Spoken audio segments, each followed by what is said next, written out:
It's Monday, October 7th. I'm Jane Coaston, and this is What a Day, the show where we are saluting the good people of Vanderbilt University, whose football team beat number 1 ranked Alabama. Afterwards, the fans marched the goalpost 3 miles through downtown Nashville and threw it into the Cumberland River. Shout out to the very, very, very confused bachelorette parties they must have marched past. On today's show, former President Donald Trump and Elon Musk get real dark in Butler, Pennsylvania. Harris hits the airwaves, and Florida prepares for another major hurricane. But first, today marks 1 year since Hamas militants broke out of the Gaza Strip and violently killed roughly 1,200 Israelis and took more than 200 hostage. It was the deadliest attack on Israelis in the country's history. Israel immediately declared war on Hamas. And in the years since, the Gaza Health Ministry says around 42,000 Palestinians have been killed by Israel's military, and about half of those killed were women and children. On Sunday, Israel reportedly attacked a mosque in Gaza, killing 19 people. Under the leadership of Prime Minister Benjamin Netanyahu, Israel has resisted calls for a ceasefire in Gaza, and recently expanded its war to some of Hamas's allies in the Middle East. In a radio interview that aired over the weekend, French President Emmanuel Macron called it a priority that countries, quote, stop delivering weapons to fight in Gaza. Israeli Prime Minister Netanyahu released this video in response. As Israel fights the forces of barbarism led by Iran, all civilized countries should be standing firmly by Israel's side.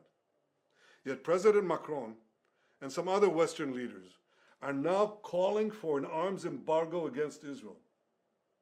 Shame on them. As the fighting continues, Hamas is still holding around 100 Israelis hostage, although many of them are believed to be dead. Polling from over the summer showed that the majority of Israelis supported a hostage deal that would end the war in Gaza. But our next guests, one Israeli and one Palestinian, believe that much more needs to be done in order to achieve peace in the region. Yonatan Zeigen's mother, Vivian Silver, was a Jewish peace activist living in Israel near the Gaza border. She was killed by Hamas on October 7th. Yonatan was in close contact with her up until her final moments. And in the aftermath of the attacks, he's taken up her life's mission of working for peace between Israelis and Palestinians. I spoke to Yonatan about his mother and the work he's done to honor her legacy.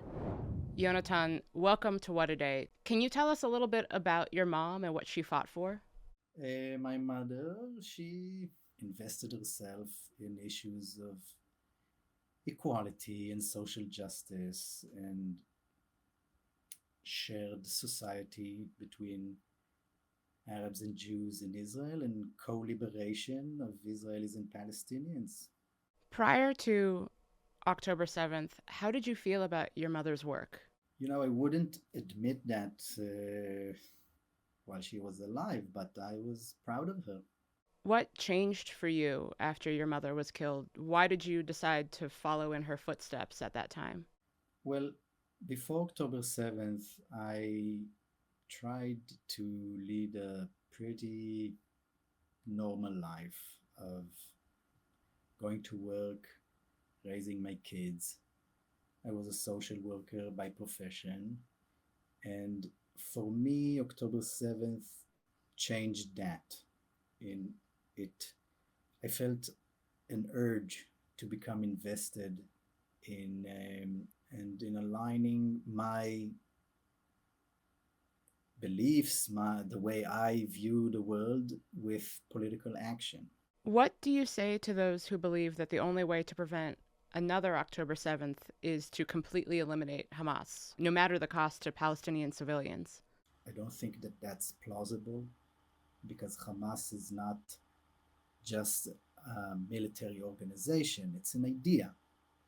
It's a code name. You know, if Hamas themselves stop functioning as an organization, a different organization with the same ideas will emerge, because the only way for us to eliminate that bad idea is with a good idea, and we're not offering any good ideas. You know, we need to transform our enemy into our partner if we want any kind of capacity to live secure lives. And that's not something we're doing. We're just deepening the causes of organizations like Hamas. 1 year after the attacks, a broader war seems even more imminent and peace seems further away. How are you continuing to work towards peace even as the situation looks so bad? What gives you optimism? A few things. Anchoring myself in history, thinking about Israel and Egypt, thinking about in Europe, after World War II, what they have become today, thinking about Northern Ireland or South Africa or Rwanda. The other thing is to be active. When I keep myself busy in this line of work, I create hope within myself, and I hope within my surroundings, and I partner with other people, with other Palestinians and other Israelis, and when we talk together, it seems realistic. You've argued that U.S. assistance to Israel should be conditional as a way to stop enabling Israel when it may violate humanitarian laws. What's your message to Vice President Harris and to other Democrats who have been reluctant to put restrictions on aid to Israel? I think the paradigm needs to change of the relationship and the aid that is being offered from the United States and the international community in general. I think they have been active partner in the status quo up until October 7th, and the status quo was an ongoing occupation and ongoing conflict. We don't need to go back to October 6th. We need to build an entirely new system of co-liberation and coexistence of Israelis and Palestinians. And the way to do that has to come through the international community. For our listeners who want to be able to support your work, support peace efforts in Israel and Palestine, what can they do from the U.S.? How can they get involved and actually be helpful? In my mind, the most important thing is the ability for interfaith action. In North America, it should have been a lot easier for them to march together for peace and not either pro-Palestine or pro-Israel. Because when they do that, it's counterproductive. They're not helping Palestinians by canceling discourse with Jews. They're just normalizing the conflict. And Jewish people in North America aren't helping Israel by reiterating that Israel has the right to defend themselves or weaponizing anti-Semitism. They're just condemning us to continue the occupation and the conflict. If you're Jewish in North America and you're talking about security, the only way for us to realize security is by reaching an agreement with the Palestinians. It won't happen if we stay divided. We have to do it together. Yonatan, thank you so much for your time. I really appreciate it. Thank you for having me. That was my conversation with Israeli peace activist Yonatan Zeigen. I also spoke with Nivine Sandouka, a Palestinian from East Jerusalem and regional director of the Alliance for Middle East Peace. I started by asking how life has changed for her in the past year. Wow. Listen, it's not that it was easy and it was like that we had rights and there was no occupation. There was occupation before the 7th of October, right? But for us, it just meant feeling more and more threatened just because your identity is Palestinian. Feeling more and more that people are going into poverty. It also means more home demolitions. It also means more displacement of families in East Jerusalem specifically. So it's been extremely stressful to be living in East Jerusalem actually after the 7th of October. Have you been personally touched by that? Has your family? Well, actually my father lost more than 50 members in Gaza in one airstrike. So he lost all of his cousins that lived in Gaza. And I'm also a mother. I have a 14-year-old boy. And for me to see him walking in the streets alone in Jerusalem, especially in areas where there might be police, it just, adds a burden to me. It just means that your heart is walking and you never know what's going to happen next. It is just really stressful, and it also means personally putting some kind of that you're imprisoning yourself, and you're imprisoning your own son at home. That you limit the places where you can go, you limit the places where you can actually be, and so it's, yeah, it has affected us personally, and of course, like everybody else, it's the stress, it's the trauma, and especially for us as people who work in peace building. You mentioned peace building. Your organization, the Alliance for Middle East Peace, is dedicated to establishing peace in the region. When you talk to people outside of your work, how open are they to that message, to the importance of trauma informed conversation and dialogue, to the message of peace? Well, listen, right now the word peace itself is one of those words that if you mention it, people are going to look at you and say you're delusional. It's not only mentioning the word peace, it's mentioning the word ceasefire when it comes to Palestinians. It's mentioning the word ending the occupation. It's mentioning the word justice and reconciliation. When it comes to Israelis, it's mentioning the word returning back the hostages, bringing them home as well. So, all of these words that I just mentioned, if you boil them down, they actually mean the word peace. And if we talk what are the peace needs for both the Palestinians and the Israelis, it's exactly that. We spoke with an Israeli peace activist just before we spoke to you, and they Mm-hmm. talked about the need to facilitate conversations between Israelis and Palestinians as part of the solution for peace. How do you build the trust to have those conversations with people who have experienced so much trauma and people who are so divided right now over the events that have happened over the last year? I think it starts with people who already were engaged in this type of work beforehand. I mean, let's talk about me personally. I'm a person who didn't think that I could actually be talking to the other side when I was maybe 20 or 25 years old earlier on. And it's only because I was intrigued somehow to understand a little bit of what is the other? What do they think? How are they? That I slowly started to get to know the other, and slowly to build that trust. And I think in order to build that trust, there needs to be a willingness to listen and a willingness to think that we deserve a better future, which I think both people know and realize. According to statistics, both people want a different future. But definitely, it's not easy. What do you think are the biggest lessons to be learned as we look back at a year since what took place on October 7th? Well, actually, as I said earlier, it didn't start on October 7th. It started way earlier than that. But I guess it means that the situation before October 7th, the status quo, was not sustainable. To think that you can have a system of oppression and a system of occupation, and to think that this system is going to bring you security, is not sustainable. It tells us a message that we need to find a political solution. We need to give people hope. As a peace activist, how are you and your colleagues maintaining hope as things continue to escalate? This is one of the most difficult questions actually to answer, because I think looking around us, we see more and more violence, and now it's not only the Palestinians and the Israelis, it's also Lebanon and then some other countries.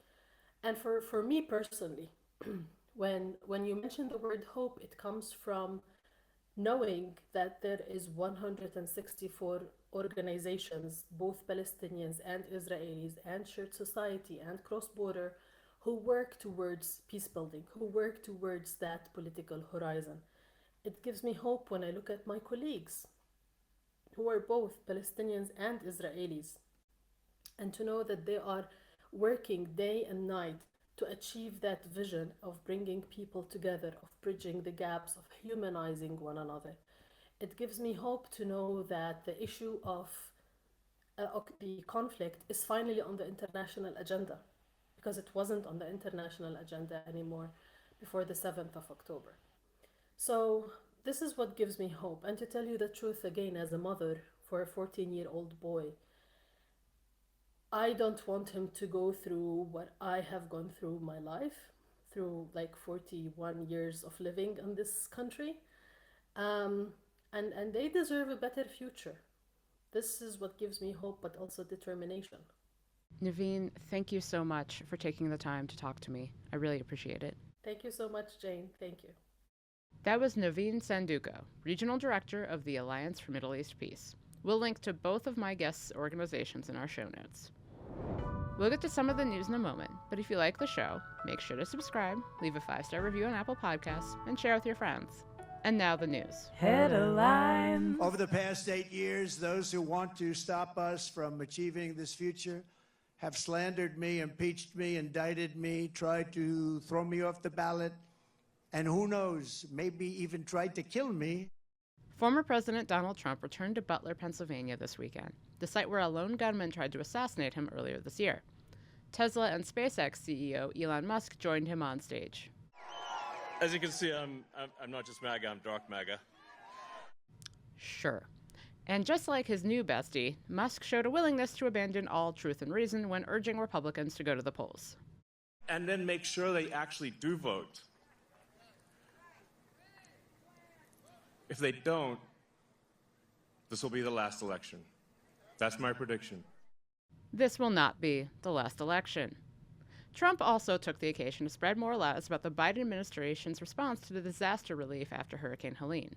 In response, 2 of North Carolina's largest newspapers published an editorial from their board over the weekend titled, "Shame on Donald Trump for worsening North Carolina's Helene tragedy with political lies." Meanwhile, Vice President Kamala Harris was on the ground in North Carolina on Saturday. She met with FEMA officials for a briefing on the damage caused by Helene and spoke with reporters. I came out to talk with the folks who have been doing God's work on the ground here in the last several days. We got in touch with Sonia Laws, a school teacher who lives outside of Asheville, North Carolina. She's been helping with some of the relief efforts, but says misinformation is getting in the way. Things like don't drop off your donations here because they've stopped taking them because everyone has died in this holler and therefore they can't accept donations, or the government's turning away donations or taking your donations and doing Lord knows what with them. So there's kind of a lot of that stuff. Outside of the region, though, I think it's worse. Like if you're here, you see that the government's here, that FEMA's here. Sonia grew up in the mountains. It's a place, she says, that's used to being forgotten. We're really not used to this kind of response, and I don't think that we expect it, and the response has been really overwhelming. I think culturally and personally, like, we're really grateful for it, and it's not a thing that I think we expected. And while the Southeast continues to dig out from the damage done by Hurricane Helene, another dangerous storm is headed towards Florida's Gulf Coast. Hurricane Milton is expected to make landfall by Wednesday near Tampa, one of the cities hardest hit by Helene. The storm is projected to move eastward across central Florida into the Atlantic. Florida Governor Ron DeSantis declared a state of emergency for over 50 counties this weekend ahead of the storm's arrival. So you have time to do what you need to do, but this could potentially be a major hurricane. No matter what happens, it is going to have impacts to the state of Florida. I don't think there's any scenario where we don't have significant impacts at this point. So please do what you need to do to keep yourself and your family safe. DeSantis also warned residents to prepare for major power outages and flooding. The state's Division of Emergency Management says it's preparing for one of the largest evacuation efforts in recent years before Milton makes landfall. Back on the campaign trail, Vice President Kamala Harris is hitting the airwaves this week hard. Following a number of interviews with local outlets in Pennsylvania and Arizona and radio interviews with stations across the country, the presidential candidate sat down with 60 Minutes for an interview that will air Monday evening. Trump was also expected to speak with 60 Minutes, but backed out of the interview for reasons. On Sunday, we got a preview of her conversation with correspondent Bill Whitaker. Whitaker asked her whether the U.S. lacked influence over Israeli Prime Minister Benjamin Netanyahu. Now, the work that we do diplomatically with the leadership of Israel is an ongoing pursuit around making clear our principles, which include the need for humanitarian aid, the need for this war to end, the need for a deal to be done which would release the hostages and create a ceasefire. And we're not going to stop. Harris also sat down with the popular podcast Call Her Daddy. She'll continue the media blitz with sit-downs on The View, The Late Show with Stephen Colbert, and Howard Stern. And she's participating in an Univision town hall in Las Vegas on Thursday. Her running mate, Minnesota Governor Tim Walz, has also been busy. He spoke with Fox News' Shannon Bream on Sunday morning, focusing on abortion rights. He And has said again, that we don't see this he has as a said winning repeatedly campaign. that he will not sign a national abortion ban. Are you calling that just, it's a flat out lie? Yes, of course. And Senator Vance has in the past said so too. Now look, they may see this as an election issue. We see it as a right of women to make their own bodily decisions. And this week, Waltz will be on Jimmy Kimmel Live on plans to do local media in swing states nationwide. After a brief respite, the Supreme Court is back in action today. I wonder what flags are flying outside the Alito House to mark the occasion. This term, the justices will take up trans rights, gun control, and porn access. Also the presidential race if it's contested. So we're keeping it nice and easy and low-key. We'll have Melissa Murray from our very own Strict Scrutiny podcast on tomorrow to preview the term. And that's the news. One more thing before we go. This past weekend, I was a guest on Offline to talk to our very own Max Fisher about Meta smart glasses, the InfoWars sale, and more of the weirdest things I see on the internet because I spent too much time on the internet. I had an amazing time. To hear more on the impacts of technology and the internet on our culture, tune in every Sunday and head to the Offline feed wherever you get your podcasts. That's all for today. If you like the show, make sure you subscribe, leave a review, talk to someone you disagree with and don't yell at them on the internet, and tell your friends to listen. And if you are into reading, and not just about the cases in front of SCOTUS this term, like me, What A Day is also a nightly newsletter. Check it out and subscribe at crooked.com/subscribe. I'm Jane Coaston. Thanks for listening.